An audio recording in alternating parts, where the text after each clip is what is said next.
Toledo, Spain, October 1478. I'll never forget that moonless night when the screams tore through the stone walls of our convent, a sound so raw it still claws at my nightmares. Sister Agnes, a young nun who'd barely seen 20 winters, was being walled alive in her cell, her desperate cries swallowed by the cold mortar sealing her tomb. I stood frozen in the shadows, watching as the masons laid brick after brick, their faces blank as if they were building a barn, not a grave. Her hands, pale and trembling, clawed at the stone until her nails snapped, streaks of blood staining the wall like a grotesque painting. The air reeked of damp earth and despair, and her final scream muffled by the last brick echoed in my skull like a death knell. This was no ordinary execution. This was Emparedamiento, a punishment so cruel it could only come from the darkest depths of the Church's wrath. Sister Agnes had been accused of lust, a forbidden sin they claimed she committed with a priest, a crime the Church wouldn't forgive. But I knew her. I saw the truth in her tear-filled eyes as they dragged her away, her voice breaking as she swore her innocence. Was she really guilty, or just a pawn in a vicious game of jealousy and power who sentenced her to this living hell, buried within the walls of a place meant to be holy? I learned later that Emparedamiento wasn't rare records from Toledo's diocese. In the late 15th century, revealed dozens of nuns faced this fate, often for crimes they didn't commit, all to keep the Church's iron grip unchallenged. But Agnes's story, it's one I can't shake, a nightmare I lived through, and now I'm dragging you into it with me. I'm bringing you this horror straight from Torture Vault, where we unearth the darkest, most blood-soaked corners of history. If you're ready to face a tale that'll make your skin crawl, stick with me, because what happened to Sister Agnes is just the beginning of this gruesome descent into the Church's cruelty. Buckle up, this story will chill you to the bone, and I promise, you won't forget her screams either. Toledo, Spain, summer 1478. I'll never shake the memory of that sweltering summer in Toledo. When I first laid eyes on Sister Agnes, I was just a novice, barely 16 in that suffocating convent where silence clung to the air like damp rot. The stone walls seemed to watch us, judging every step, every whisper. Agnes, though she was different, she moved like light through a storm, her face so pure it could have been carved from alabaster, her voice soft but steady, humming psalms that felt too alive for that dead place. She was barely 20 yet. Her presence stirred something in all of us: devotion in some, venom in others. Agnes was devout, more than any of us. I'd see her kneeling in the chapel long after midnight, her lips moving in silent prayer, her fingers worn raw from clutching her rosary. But her beauty was her curse. The other nuns, with their pinched faces and bitter eyes, couldn't stand it. I heard their hisses in the corridors, Sister Beatrice, the worst of them, spitting lies about Agnes's wanton glances or sinful pride. They hated how her grace made their own piety look like a sham. I knew those whispers were poison, brewed from envy, but I was too young, too scared to speak up. Then came the accusation. I was sweeping the cloister when I overheard Beatrice's triumphant sneer. She's been seen with Padre Esteban, the priest. They say she's lured him into lust. My stomach churned. Padre Esteban was young, charismatic, his sermons like fire in that cold convent. But I'd seen him with Agnes always proper. always distant. The proof was a letter, supposedly found in his quarters, dripping with scandalous words no nun would dare write. I saw it later. Its ink too neat, its tone too vicious. Beatrice's doing. I'd bet my soul on it. Yet the church swallowed the lie whole. In 1478, Toledo's diocese was a nest of paranoia, obsessed with rooting out sin, especially among the clergy. Records from the time crumbling parchments in the cathedral archives show how they'd crush anyone on a whim. Evidence be damned. I watched Agnes's face crumple when they read the charges. Her eyes, wide with terror, searched for mercy, but found none. The Mother Superior's voice was ice. "You've defiled this holy place." I wanted to scream that it was a lie, that Beatrice's jealousy had woven this trap. But my tongue was lead as they bound Agnes's hands, her soft sobs echoing off the stone. I knew what was coming, a punishment so vile it turned my dreams to nightmares. Emparedamiento. They'd bury her alive, and I'd never forgive myself for staying silent. October 1478. Toledo. The air was thick with frost and fear that night, the kind of cold that seeps into your bones and stays there.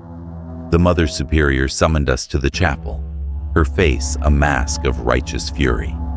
I slipped into the shadows, my heart pounding, as they dragged Sister Agnes before us. They called it a trial, but it was a farce.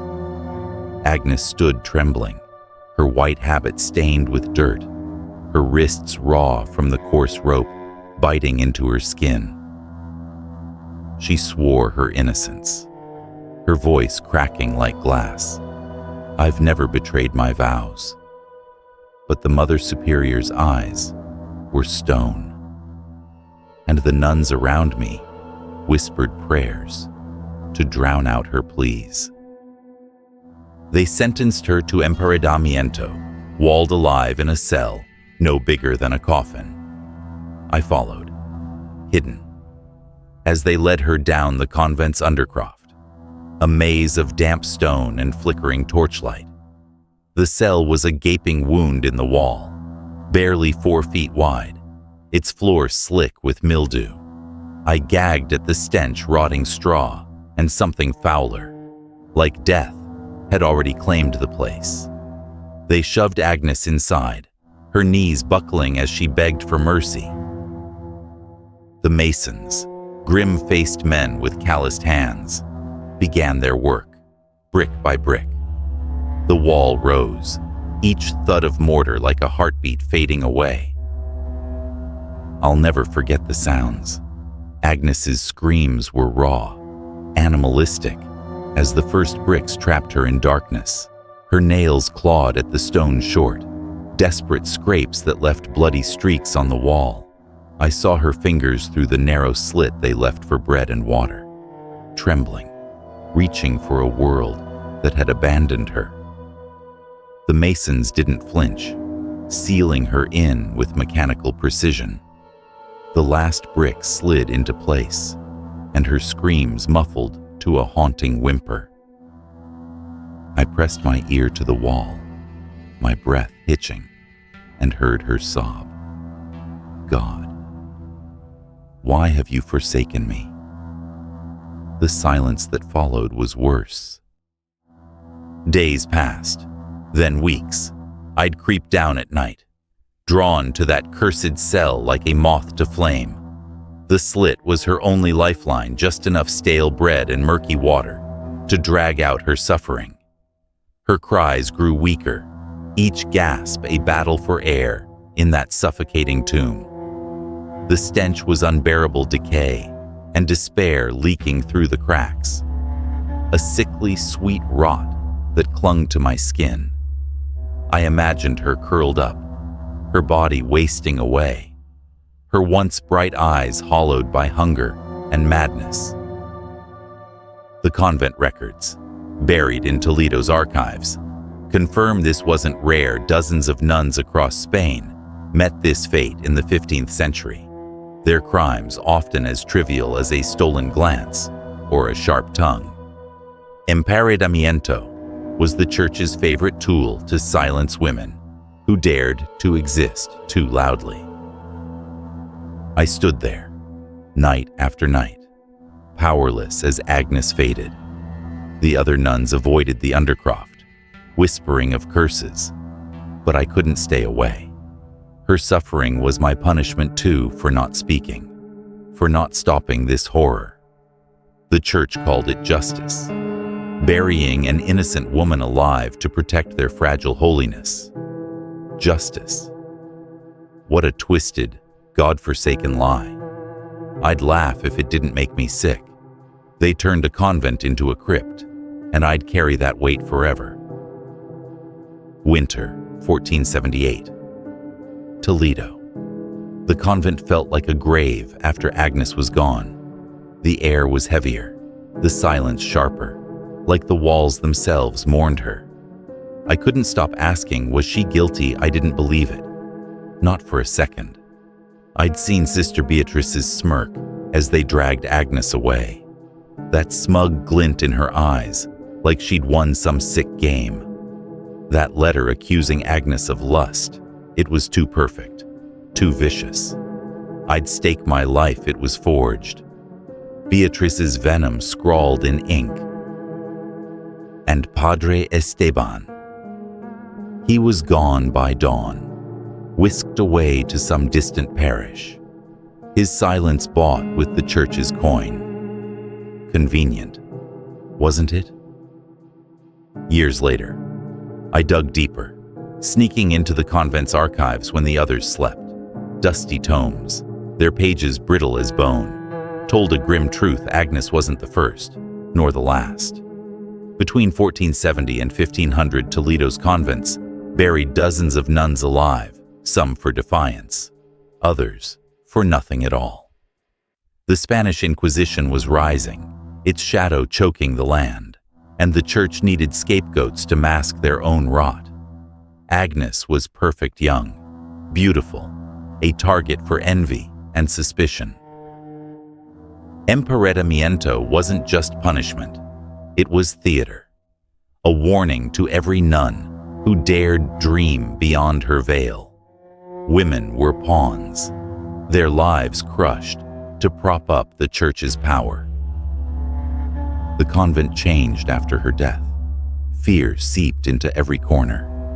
Nuns whispered of a curse, a shadow that flickered in the halls, Agnes's soul seeking justice. I heard her in my dreams, her cries echoing from that sealed cell, her voice pleading for truth. The others grew pale, their prayers frantic, as if words could ward off the guilt we all shared. I left that place eventually, but the weight stayed with me. The church's lies were laid bare in those archives. Holiness was just a mask for control, and Agnes paid the price.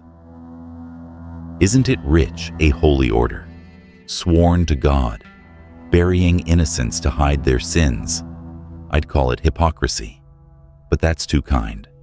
It was evil, plain and simple, dressed in sacred robes. Agnes's screams still haunt me, a reminder of what happens when power twists faith into a blade. I've carried Sister Agnes's story like a scar all these years. Emparedamiento wasn't just her fate, it was a stain on history, a punishment etched into the bones of Europe's convents, from Spain to Italy. Chronicles like those in the Archivo Histórico Nacional recorded women walled alive, their voices snuffed out to keep the church's grip tight.